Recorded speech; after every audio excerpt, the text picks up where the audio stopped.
Okay, we are coming up on the end of round 8, and we're going to make our adjustment in a different place.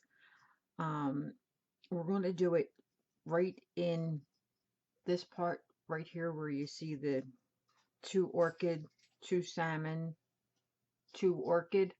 We're only going to put 1 salmon in there. That's where we're going to make our adjustment so that there's just a little bit of a definition of the salmon color in there. Because then in the next, when we get up to this row, then we'll make our adjustment in this part here. So let me show you in the actual um, on the actual pattern. But here we are coming up on the end of the round, and this is where we're in this part here is where this last part is where we're making the change. Alrighty, so we're changing our color over to our orchid, or in my case, the orchid. Alrighty, I feel really close here. Okay, and we're going to do 2, 1 in the last, there's 1 stitch there of the orchid, as we have been doing. 1,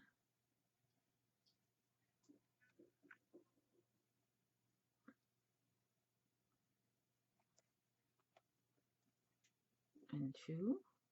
Whoop.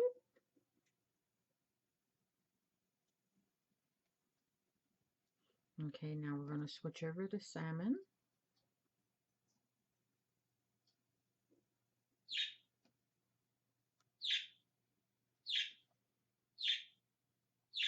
And we're just going to do 1. Oh my, this is going to be one of them days, I can tell. I'm just going to do 1 salmon instead of 2.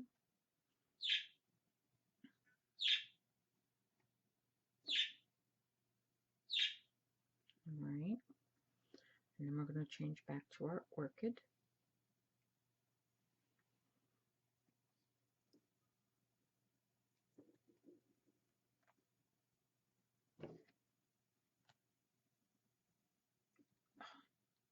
Not grabbing these things right.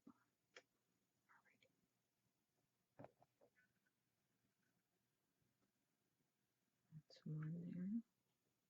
I gotta fix something over here. Give me a second. There we go. And then take out our stitch marker.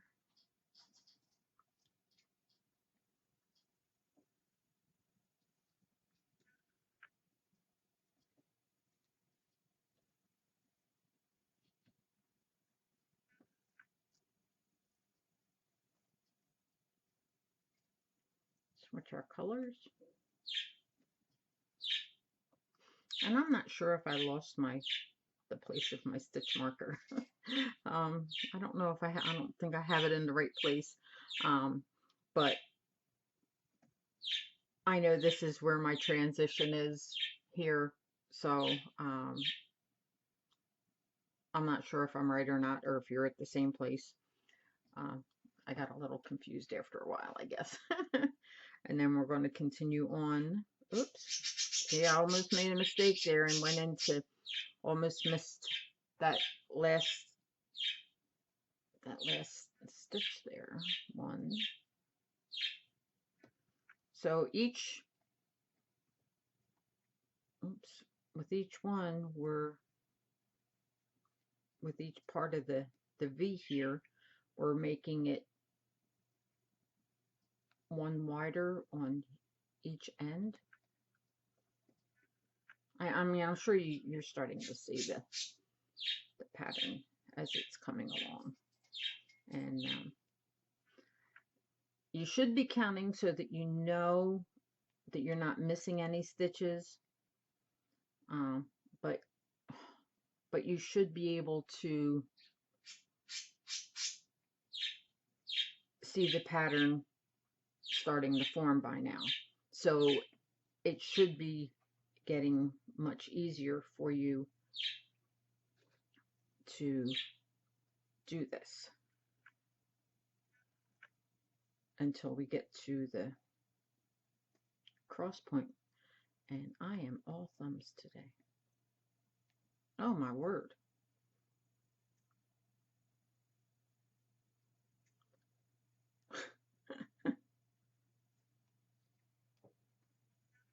Go, finally.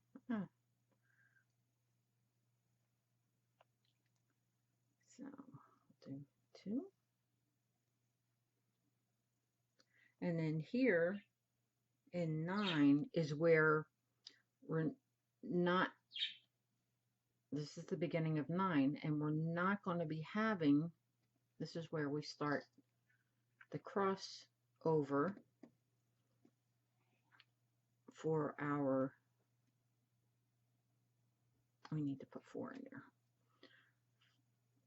for our diagonals. They're starting to cross here. Okay, so you got 4 in there, and I'm going to give a little tug on my carrying threads while I'm thinking of it. Don't forget to do that periodically so that your sides stay nice and straight. But and then you're just going to carry on and do 4, and then 1, 2, 3, 4, and 6. It's always in multiple of 10s each section. We started out with 10 because it was 2, 2, and then 8, and then 2, and then 8. Now we're doing 6 and 4 and 6 of the lighter, and then 4 of the darker. So I'll just continue on this part for one more time.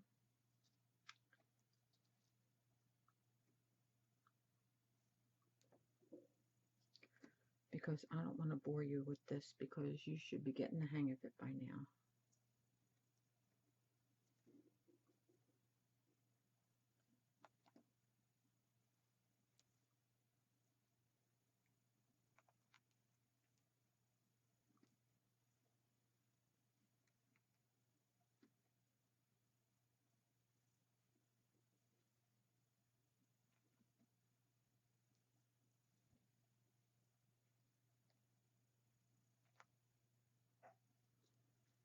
That was 6, and then we change colors, go back to our source, pull it on up.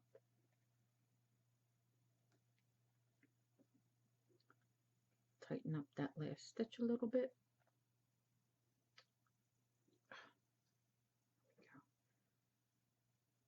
And then we carry on. Okay, and I will be back after I finish this row. I'm going to keep moving along with this because I know some of you are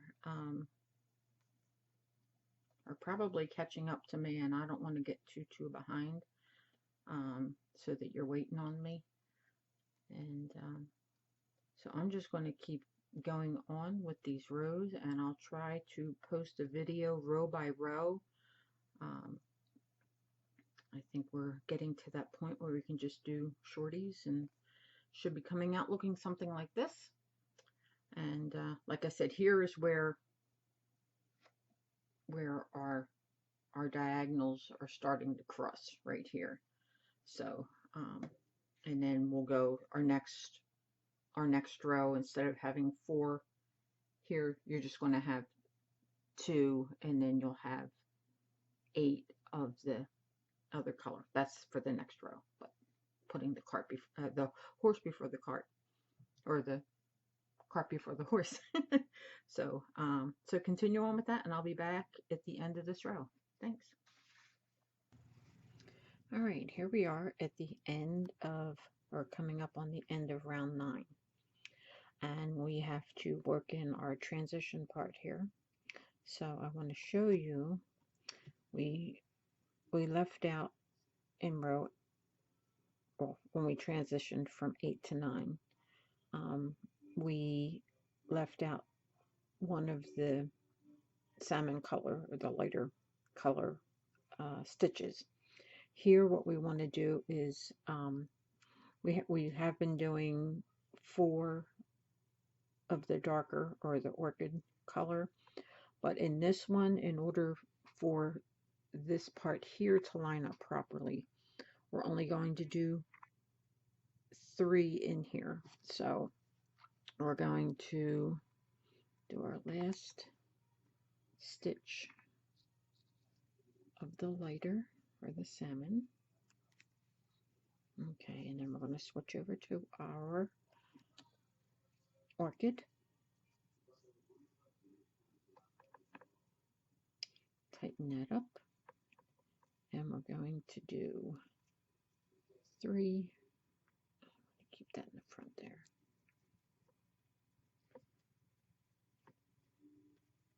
1,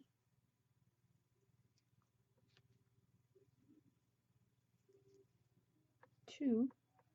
Let me take that out of there. See that? So we're going to do 1 in here. Alrighty, and then we're going to switch over. So this way we're doing our transition. And then we're going to continue with the pattern for row 10. And we're moving along. So let me show you. The pattern for row 10 is right here. We really don't have to worry too much about getting this in. We just want to make sure that we have 2 of the darker or the orchid, okay, which is what we're transitioning right in here. And then we have 8 of the salmon or the lighter color, and then 2, and then 8, and so on. So then we're just going to continue on. And we did the color change. Make sure we don't have any tangles in this.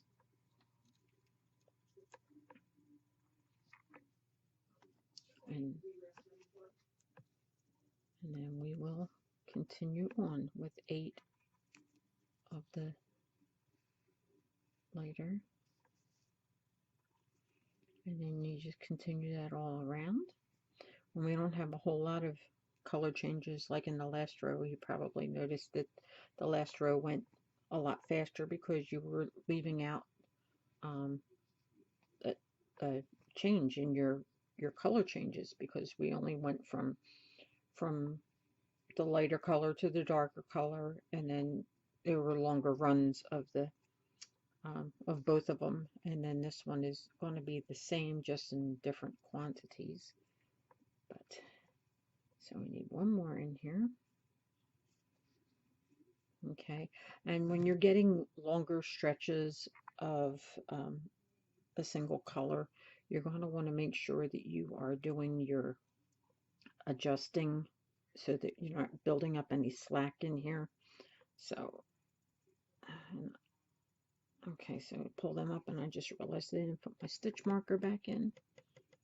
I hate when I break my own rules, but I know about where it was supposed to go, and I just really need to mark where my transition happens. So, and then you continue on. We'll switch over to the darker color. Okay, and then continue. We'll just do 2. 1, 2, and then we're going to switch back. Oops, wrong one.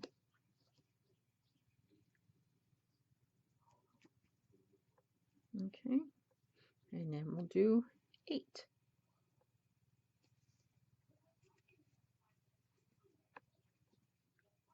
2, 3, 4, 5, 6, 7, 8. Okay, so, and that's what you're going to do, and I'll be back when I am ready to begin row 10. So we are coming to the end of our row 10, and we're going to be starting row 11. And I just want to point something out to you here.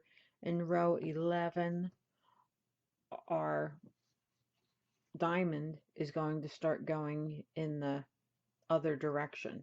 in the previous rows in this part, we were increasing here and decreasing here. Now we're going to start to decrease again. If you can see here, we had 8 in row 10, we had 8 of the salmon, and in row 11 we're going to have 6. So we're going to be doing basically the same thing as we did in row 9 here, but for our transition part, which is why we're doing these videos so you can understand, we are going to leave one out in this section, in the salmon section here. Instead of doing 8, we're only going to do 7 single crochets. Okay, that's 4,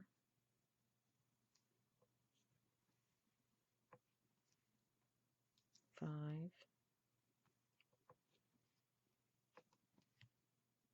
6,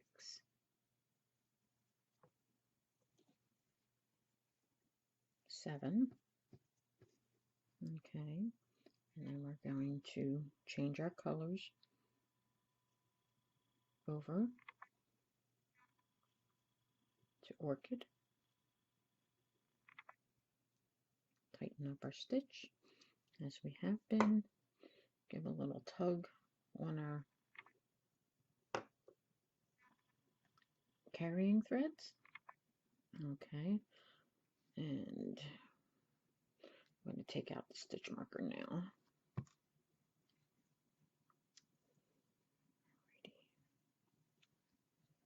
And we are going to do 4 in the, oh, wait a minute, 1, 2, yes, 4 here. I didn't catch all that thread there. I don't know if you can see it here, but I missed just a little hair here, and we want to make sure that we're getting the full piece, I guess, or all portions of the yarn when we're doing these, because you're constantly twisting and turning, so it does like to kind of separate sometimes. And if you don't, then you're gonna see it. I'm just a little obsessed or OCD with with that. So all right, so we did 4 single crochets of the orchid, so we're in 1 onto the salmon color here, if you can understand that, and then that'll be a nice transition in there. And let's put our stitch marker back in place.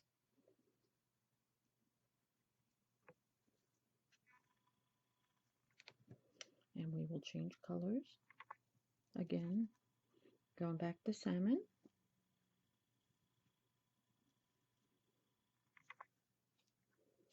And we will continue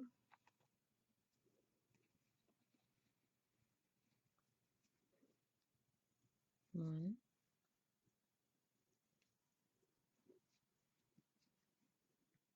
2,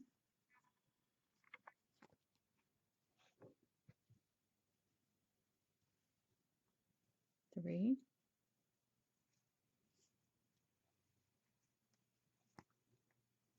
4,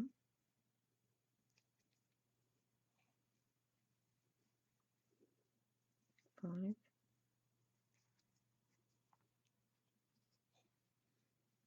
6. Okay, and we'll give a little tug on our carrying threads just to make sure we have everything nice and tight, and change our colors. And we will be doing 4 of the orchid.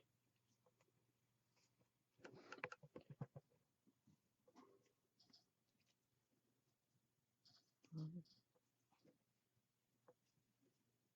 2,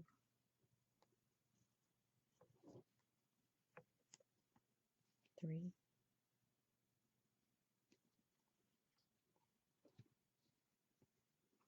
4, and then we'll be switching back to our salmon or whatever your color is.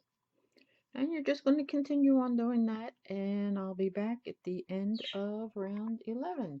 We're moving along pretty fast, and I know I've seen a couple of you are ahead of me and are using your creativity, and I see that. I think that's great. But for some of you, the reason we're doing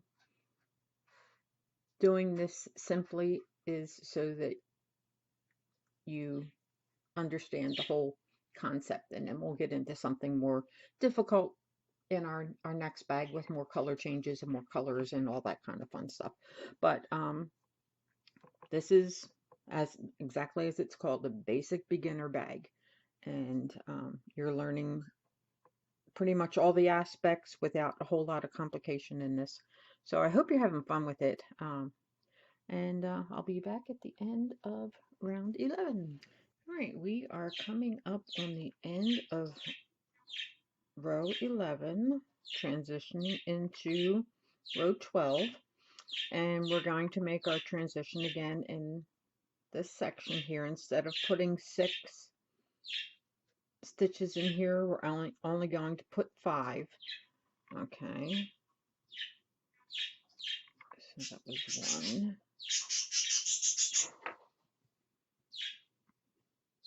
2, 3,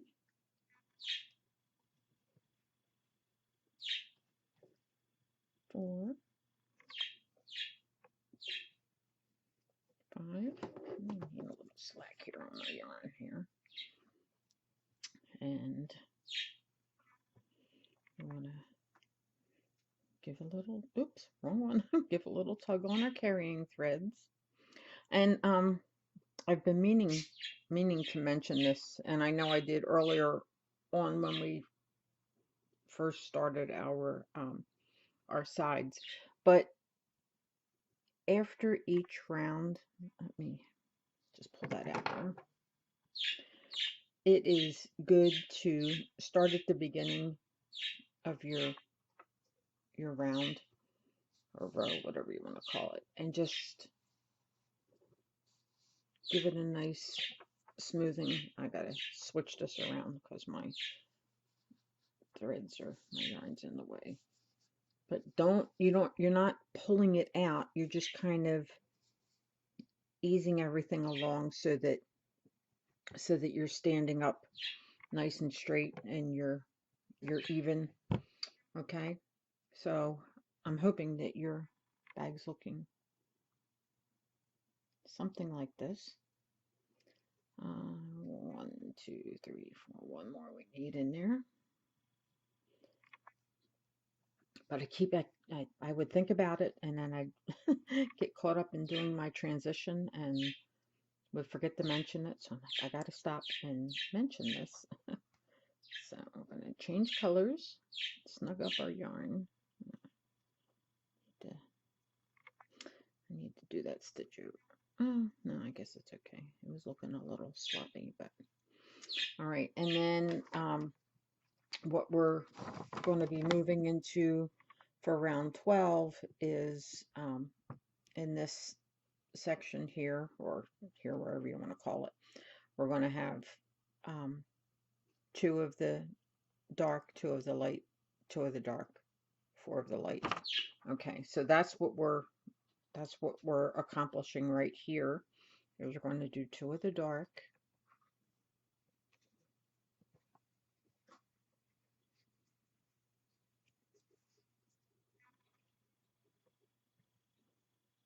2. Let me take that stitch marker out. Switch our colors here.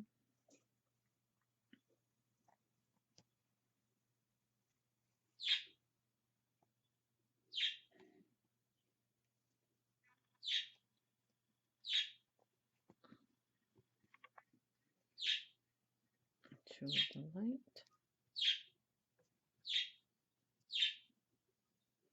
Switch back again. snug up to the dark, if I can get in there right.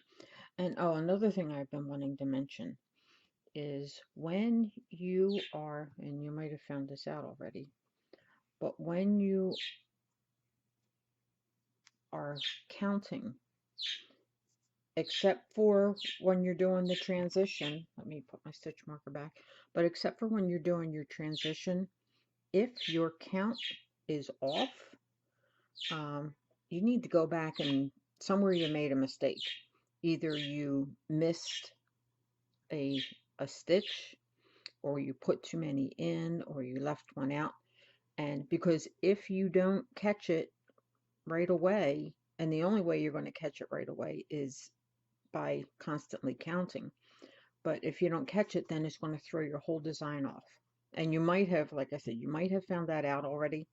But if you haven't, it is critical to count your stitches and know that you're doing exactly what you're supposed to be. This pattern it changes kind of fast, but there's some, hopefully today I will finish it, but there's a bag that I'm calling it my forever bag, but because it seems like it's taken me forever to do it. But like in that, if I did not count, my design would be so far off. It seems that the more intricate patterns, like when you're changing a lot, it's easier to catch it than if you're doing something where you're not changing your colors as often, or you're doing a longer span of colors. You if you're not right, then your whole design's going to be off. And if you can't see ahead as to where your design's going, then you might have to take out an awful lot of work. Okay, so we're just going to continue on here, and we need 4 more, or 4 of the salmon.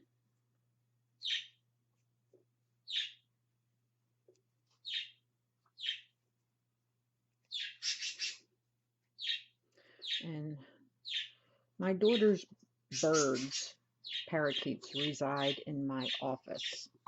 So I'm sure you've heard them several times. And they're extra noisy today. I don't know why, but it's a nice sunny, somewhat sunny day today. So they're just talking up a storm.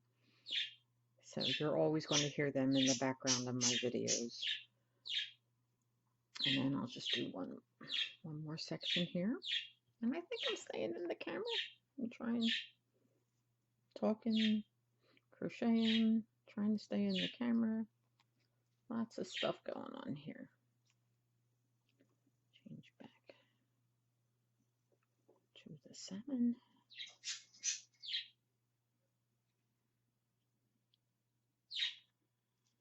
Do 2 of them.